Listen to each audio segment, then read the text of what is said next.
قرآن پاک کی یہ 3 آیت پڑھ کر پانی پر دم کرو اور وہ پانی پی جاؤ، انشاءاللہ پرانی سے پرانا جادو بھی جڑ سے ختم ہو جائے گا۔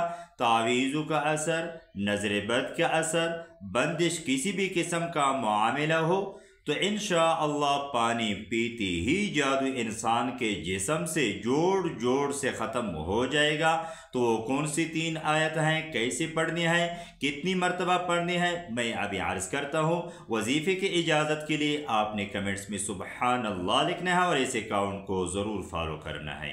تو دوستو، اگر کوئی بندہ ایسا ہے کہ جس پر کسی نے کالا جادو کیا ہوا ہے اور وہ جادو بہت پرانا بھی ہے یا نظر بد کا اثر ہے، آپ نے کیا کرنا ہے کہ آپ نے ایک بوتل میں پانی لینا ہے، بوضو ہونا ہے، سورۃ المؤمنین کی آیت نمبر 115، 116، 117 آپ نے پڑھنا ہے۔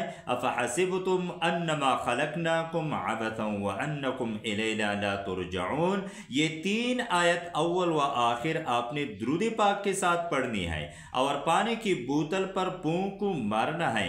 تھوڑا سا پانی پی لے اور ایک بالٹی میں پانی لے لے، تھوڑا سا پانی اس میں ڈال دے، اس پر 11 دن غسل کرے، انشاءاللہ العزیز پرانا سے پرانا جادو ختم ہو جائے گی۔ ویڈیو کو صدقہ جاریہ سمجھ کر آگے ضرور شیئر کریں۔